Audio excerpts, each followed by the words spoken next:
Alrighty, ladies and gentlemen, welcome to the show. It's going to be a good show today. We're going to talk everything about WAL 405 predictions. We're also going to get Justin Bishop on the line. We're going to have a new segment in there today as well, covering some training tips and table time. So, John Brzezinski, how are you? Good, Ryan. How are you doing today?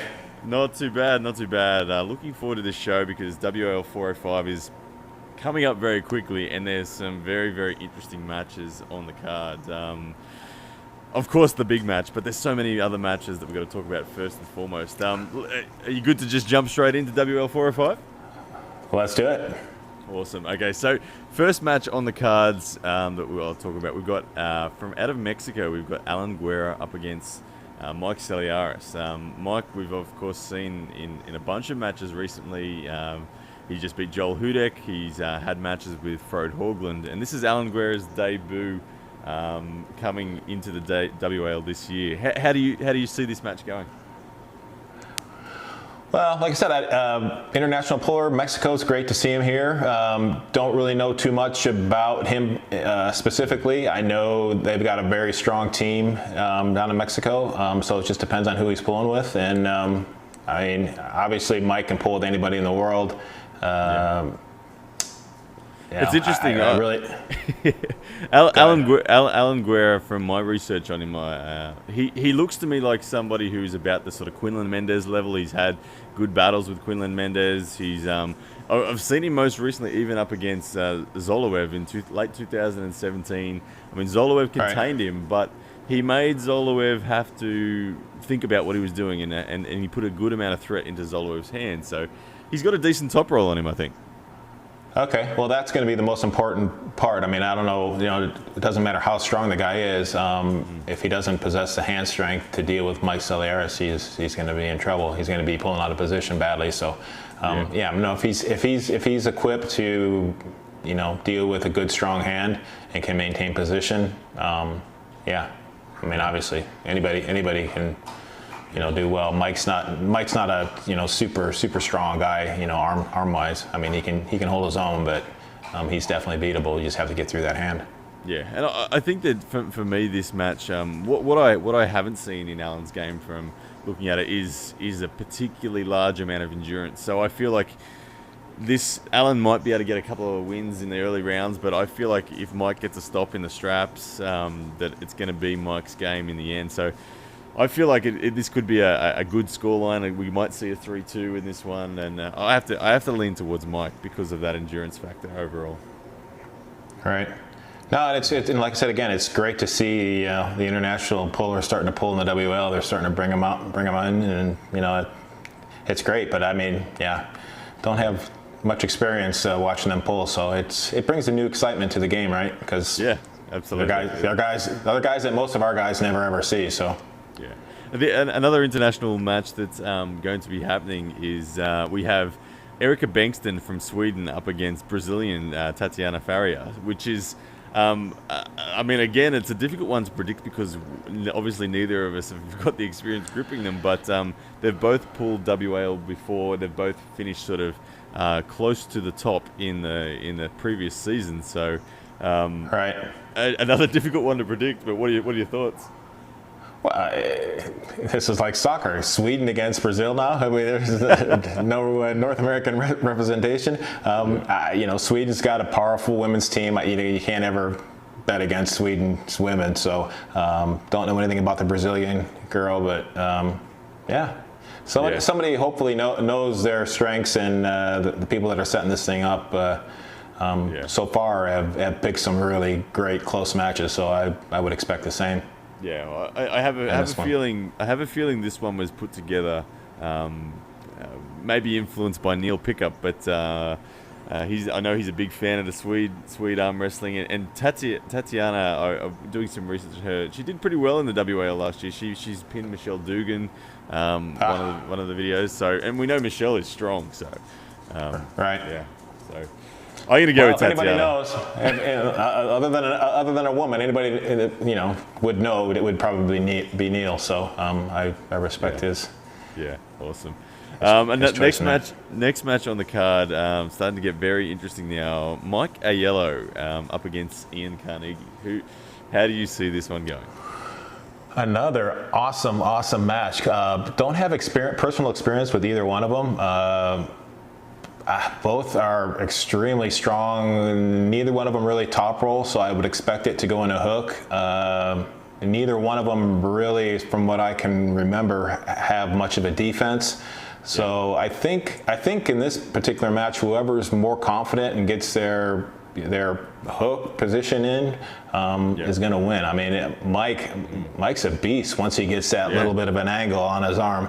I don't ever see him pull very well from the defensive position, but you know, Ian's the same way. I mean, if he gets you cranked over to his side at half of the table, it's hard to pull him back up out of that. So it's going to be the start, and who's got the balls to, and the confidence to make it happen off the start.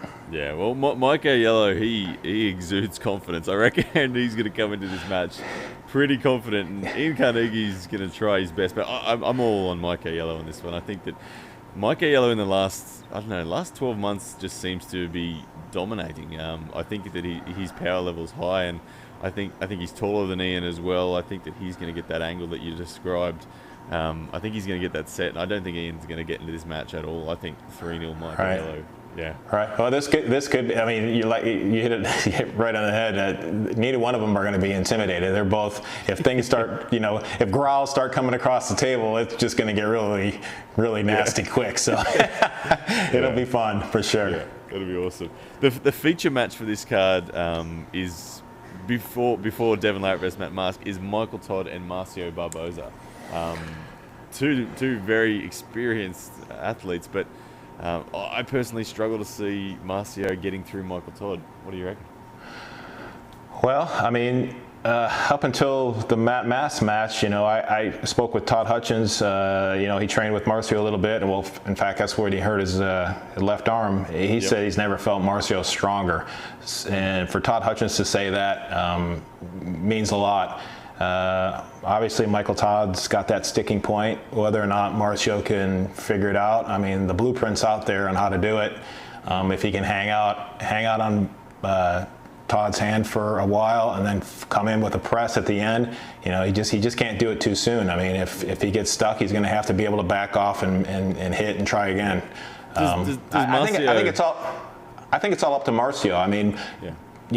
Michael Todd's going to do his game and stick and hold and wait and hope that the other person makes the mistake and tries to press too early or push or worse yet, even hang out there too much. Yeah. I think it's Marcio's to lose. But go ahead. I was going to ask, does Marcio have a press in your experience? I don't see him use it very often. In fact, I've never really seen him use it because he's never really had to. Most of his matches, if he gains control in the hand, and he's got that outside strength, that hammer curl strength is really his thing. I mean, he definitely can pull in a hook, but when he pulls in a hook, it's normally outside. He never really comes in with the press, and he's obviously he's gonna have to do that with Michael Todd. That's really the only way. It's proven way to beat him. I mean, if you try to pull him outside, hook or top roll, you're going to run out of gas. So yeah, that's it. That's the main reason for me why I just can't get past Michael Todd. Is as strong as Marcio is, I think Marcio would have no dramas taking control of the center of the table if Michael was to try to fight him there. But I just can't see the technical finish. I've never seen that part of Marcio's game, so I don't know how he's going to finish Michael Todd. That's the problem. Right. Yeah. But we've never seen Marcio this big and, like I said, supposedly that strong. And he didn't have a chance to really prove it against Matt. Matt took him horribly out of position, but he looks like he could press with the best of them. So maybe we'll see something from him. Yeah, well, that'd be amazing if he did. Well, Jerry, of course, showed us how to beat Michael Todd, but it looks like it's a painful process. Jerry's the only one that can beat Michael Todd like that from beginning to end, to stick there and stay there like that. I mean, typically most other arm wrestlers would have to pull outside, get him down to 50-60% strength and then commit to the shoulder roll and get a fresh part of your arm sitting on him for a bit. What Jerry Caderet did is only for Jerry Caderet. Yeah, for sure.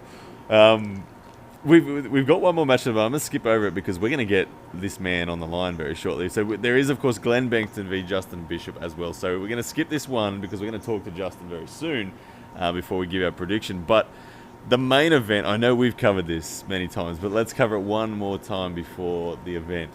Devin Larratt, Matt Mask. This is the big match that everyone wants to see. Has anything changed on the way you see this going compared to what we've seen over the last few weeks?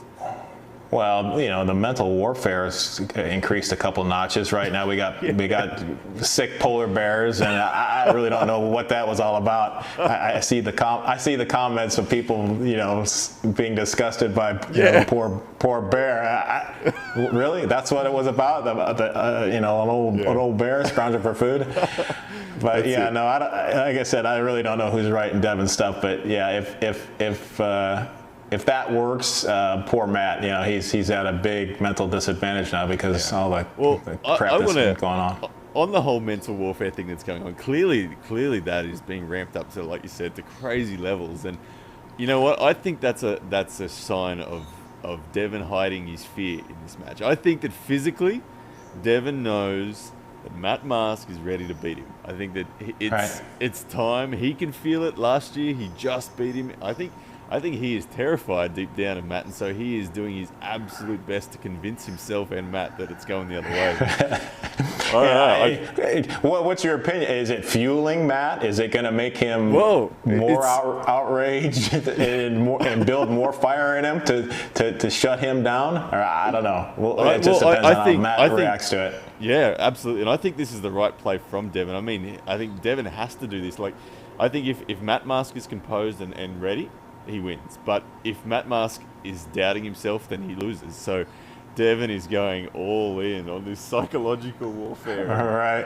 Yeah. So, but Matt Mask said that he's going off grid. He's up in Red Deer. He reckons he's got no internet and he's just hiding from it all. So, that I guess is a sign that shows that he's taking it seriously, but also that he's nervous, that he knows that Devin's going to come at him with this psychological warfare. And I reckon that temptation must be there for Matt to look on the internet and see all this as well. Yeah, and this is such a big match, obviously for both of them, more so for Matt. But I just hope that he is mentally prepared and can stay calm and know how to make himself come in, the best he can be as far as just rest and mental rest. And I mean, you can get caught up into the hype and stuff and be arm wrestling and training, 4 or 5 days out, a week out, and it's just counterproductive. And I surely hope that he's not doing that, and he's going to take plenty of rest and be prepared well. Absolutely, because it's there for him to take. I think it's his to lose as well. I know that the polls, I've seen opinion polls out there that have Devin at, I think last saw 82% of people voting that Devin's going to win, but I don't think that's the case. And as I've heard you say before, the blueprint for beating Devin, strong top roll followed by a good committed press, and he will get it. But can he be brave enough to go there? Right. We don't really ever see that from Matt, so I don't know if he possesses it. And let's face it. I mean, he's not really built for that type of a move. He's so lanky, so it might not even be possible. I mean, it might be the wrong advice for him, but I mean, to me, that's the only one. Because I think it's like when I've envisaged it in my mind, I see Matt Mask's big top roll. Like, he's going to take Devin's hand off the hip. There's no doubting that. He's going to get over the top, and if instead of carrying through trying to pin all the way with the top roll, if he just kills his top roll 15-20% earlier than he normally would, and instead of following through on the top roll, just stands up and presses and just backs it. I think it'll be quick wins if he does that. And it's got to be an awkward position though. He's got to still maintain that hand, so it's got to be kind of a flipped wrist and then come in with the press. And it's a tricky thing to train to do that. I mean, it's not natural. Yeah. But anyway, it's going to be an amazing match. I'm sticking with my prediction. I'm going 3-0 Matt Mask. Matt? Yeah. Yeah. No, if I'd like to see Matt win, but to be honest, if I was really betting my own money, you can't bet against Devin for sure. Yeah. Well, he's definitely 17 years of dominance, as he reminded us. Yeah, and plus he's obviously stepped his game up. I mean, he's just he's getting ready for Saplinkov, so he's a big, strong, confident, cocky, boisterous Devin, and that's a scary Devin. Yeah, that's it. Alrighty, well, let's talk about the other match. Let's get Justin Bishop on the line to hear about his match with Glen Bengston. All right, Justin Bishop, you there? What's up, bro? Hey, Bama Bull, doing well, man. How are you? Hot, man. Just got off. What's the super hot? What's the temperature over there, man? Not sure, probably 95, 96. There you go. Not sure what that is in Celsius, but it's probably about the same humidity too. So it's like the Amazon. Justin, you don't know what hot is, Justin. We were like 100. We were 117 yesterday, and I think 115 today. So. Oh wow. With a lot of humidity too. So. Good stuff. Yeah. Just you get that there too? yeah. In August we do. We got the monsoons coming through, so. Awesome stuff. Right on. Justin Bishop, you are a man that is very busy at the moment in the arm wrestling world. Obviously, WAL, you've had 2 matches to date in the WAL. You dominated Quinlan Mendez, and then Storm Chelino returned serve and got you back 3-0. And then now Glen Bengston on the cards. How is WAL sitting for you at the moment? How are you feeling after those 2 matches, and where are you at going into this next match? I'm just doing a bunch of rehab right now, trying to work all the soreness out. I'm gonna go get a massage probably tomorrow if I can. Probably try to get a couple of those, but they got me busy. I don't have time to really train heavy, like I would like to, but I like to get on the table. I like to keep my technique fresh, and I hadn't been on the table much, trying to, make sure my tendon's at 100%. I hadn't been feeling that hot in my bicep tendon, but everything else stronger than it's ever been. My shoulders, my back, my lats, but it's just hard to get any of that going in the match with Storm. I wasn't real happy with the starts and stuff. The first one was okay, but I don't know. You win some, you lose some. No major injuries though. You're just sore, pulling hard, right? Pretty much. Yeah. Well, I like to be on the table though. Go ahead. With those kind of matches, mentally you're sharp, and you've got the experience now, and you're getting kind of probably a little bit better feel for the WAL referees and the setup and the hype. And yeah, all of that's pretty. Yeah, it did seem a little more calm with everything like that. And I was trying to do that with the ref. I've gotten pretty used to Bart reffing, but I don't know. He was setting up pretty far back. I just never felt comfortable. Yeah. And didn't know a good counter, I guess. I don't know. Yeah, well, he's got a tall arm. It's hard to deal with for sure. But... And it seemed like my hand blew up so much after it cracked that I wasn't confident in my top roll anymore. Yeah. I've noticed that with a few great pullers. With even Jordan Sill with RBJ. Once he got his hand cracked, you think an experienced puller like that would just let it go, but you got, arm wrestlers just don't ever give up, and they will continue to fight and pull from just, horrible positions, and it just destroys themselves for final matches, the other matches. Justin, I'd love to. It's kind of. Sorry, yeah, you go, Justin. Go ahead. No, yeah. Oh yeah, I was just going to say I felt exactly pretty much what John said, but I've screwed up and beat him like that 4 different times. And I was kind of counting on him at the bottom to fall away from his arm a bit like he normally does, and I can just drag him back. But he never done that. He corrected it from the last time, so. That makes sense. Justin, interestingly, I'd love to know. You're someone with a very dominant top roll as your style. You're coming up against Glen Bengston from Sweden, who is similar to yourself. He's got a strong top roll. He's obviously done well representing Sweden at WAF World Championships, and he's been in the WAL and finished in the top 4. Are you planning on taking him up top, or is there an inside game you're ready to force on him if he's slightly taller than you, which I think he is? What's the plan for Glen?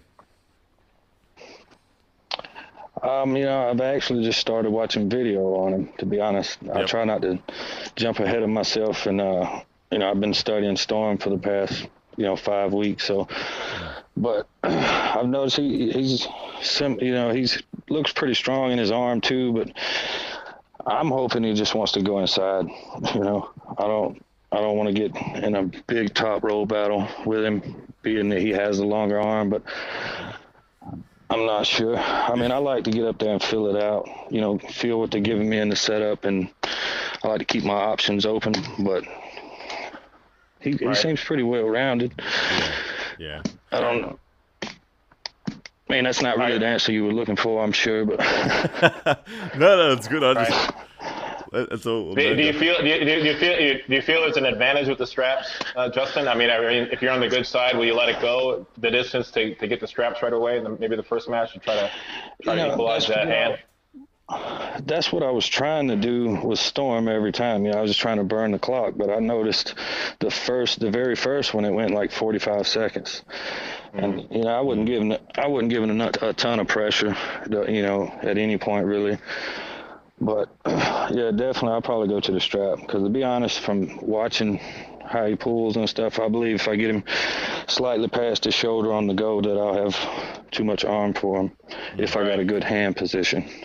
Right. But I mean, the last guy I faced that was similar to his build was Danny. Yeah. And I don't know that he pulls like Danny though. You know. Definitely pulls different to Danny, for sure. But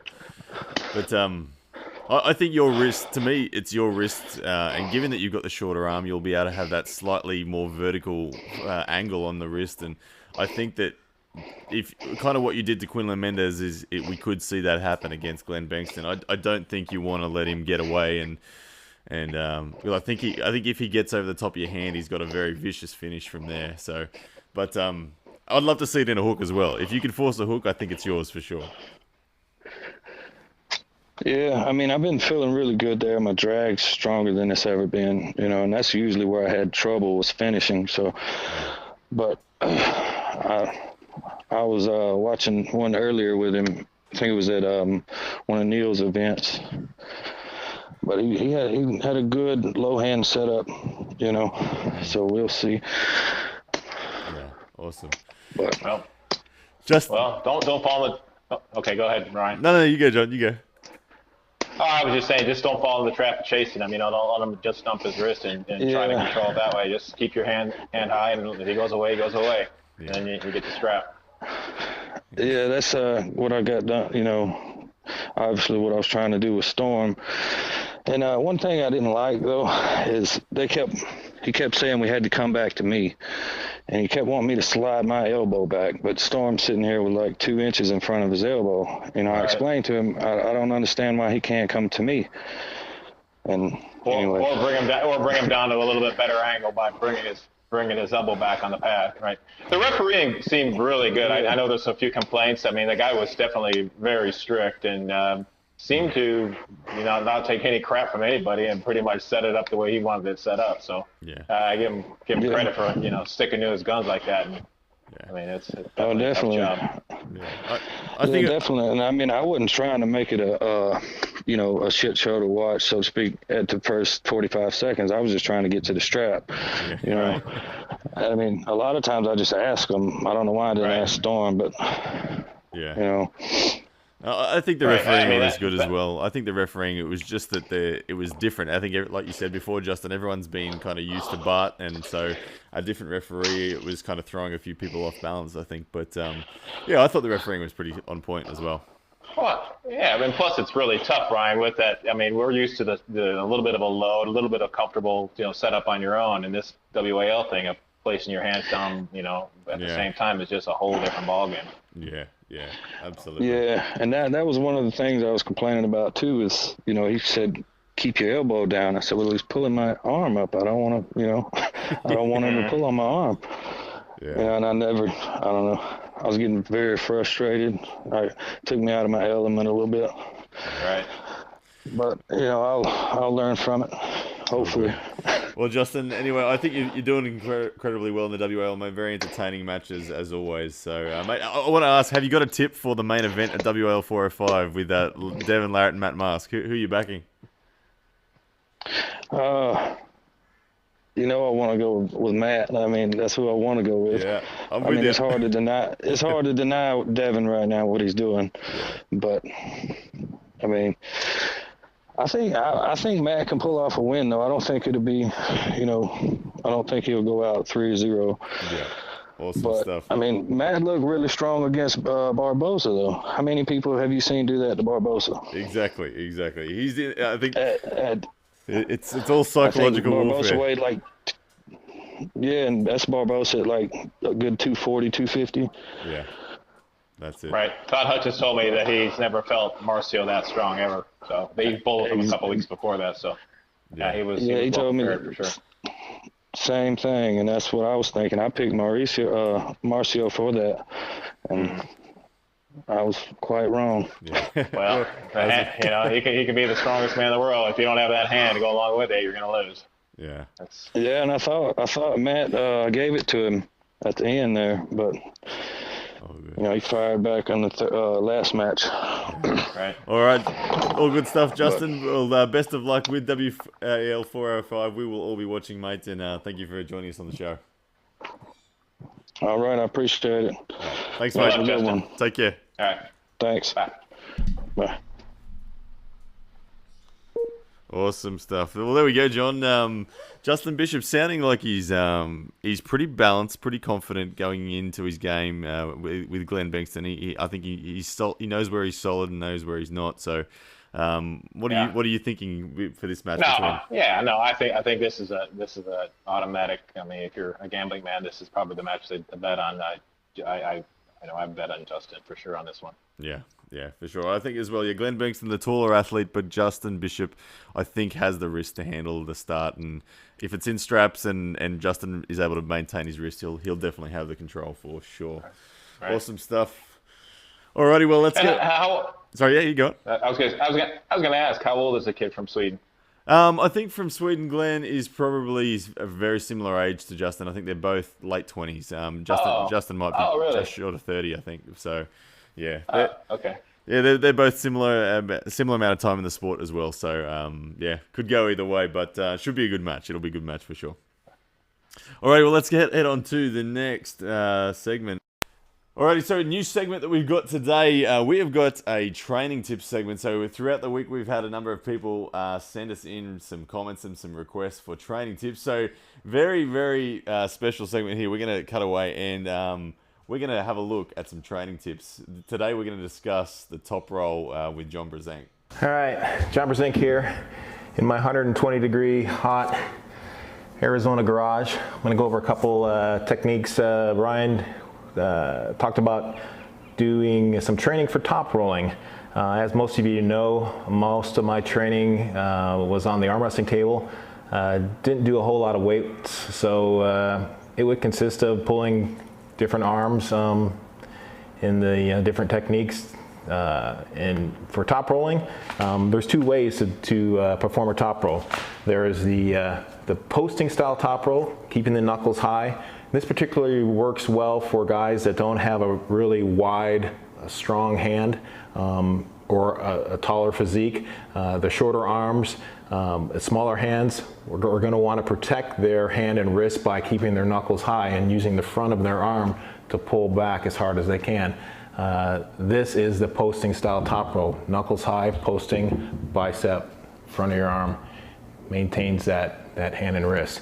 If you're a taller individual, longer hand, bigger hand, you're going to do a different top roll. That normally there's a Cobra style top roll where you can actually control the hand, the back of their hand, and then roll with your thumb into their palm. And this works definitely well if you're arm wrestling against a shorter individual. You can just basically run away and get your hand on top of their hand, forcing them to either post or commit to a hook and chase you. So Cobra style top roll, posting style top roll. Both create a leverage advantage. Alrighty, so play of the daytime, John. I saw something very interesting on YouTube just the other day, and it is my play of the day. It is a throwback to you on the David Letterman show. You and Marcio and Travis and I can't remember who else was there, but right. What was it like being on the David Letterman show? Oh, it was cool. We didn't actually get to go on set. We were in the Letterman's little deli that was down the street that he used to like to do segments in. Yep. But yeah, no, it was cool. It was kind of a last minute deal. Dave DeVoto called probably 2 weeks out saying, hey, we've been invited to do a little thing on Letterman. To be honest, I really was like, oh, I really don't want to go. I was having some serious elbow issues and just wasn't really in the mood at all to be arm wrestling. But once in a lifetime deal, and he says, oh, we're never gonna probably get this again. I mean, it's something you probably want to do, and so we did it. We had fun. I don't know. Yeah, I think you pulled Marcio in a casual match, and it looked like Marcio set the hook. I think you're obviously trying to give a demonstration of what arm wrestling is like, and you end up. I can see that elbow pain in it now that I know because I think you conceded to Marcio in the end, and it didn't look too. Yeah, no, I never want to lose, but I really wasn't going into it awful serious. I think it was like a four-way, right? It was Travis and Eric Wafel, and then Marcio and myself. So yeah, that's it. Yeah. So no. That was the quietest I've ever seen Travis too. He was standing there very politely in the back. Yeah, those were his younger days when he wasn't so boisterous. But yeah, no, great experience. I got a T-shirt out of it. Never got a chance to meet David on that segment, but yeah, I was happy to do it. It was fun. Awesome stuff. Well, that is the play of the day for this week, and throwback to David Letterman days. Awesome stuff.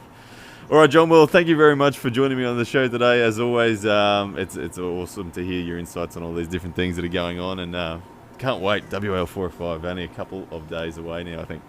Really? A couple days? Boy, they're coming on quick. Oh, I like couple of weeks. Let's probably just go with that. Weeks.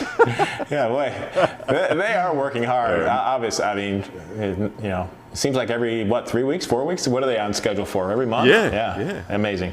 It's amazing. Yeah. Amazing. And 406 isn't far away, where we've got those rumors coming out about Krasimir Kostadinov potentially getting involved. I don't know. It'd be amazing. Who started that rumor? I started that rumor. I have no idea who it is. So don't everybody be upset that it's not Krasi if it turns out to be Pushkar or somebody else. I honestly have no idea who it is. I just threw his name out. Yeah, well, that's who I reckon it might be too. But either way, WAL is kicking ass at the moment, and it's going to be good to say. Are you going to make the trip up to WAL 405? I probably won't. As close as LA is, I probably won't. I enjoy watching it on my little phone. It's the programming's been great, and I hope they continue to get better. I don't know how they're going to make it better. It's pretty damn good right now. So continue to do what they're doing. Well, that one's happening. WL is happening on August 9th, so make sure you download the BR Live app and check it out. But awesome, John. Thank you very much. All right, Ryan. We'll see you next week. All right, take care. See you guys.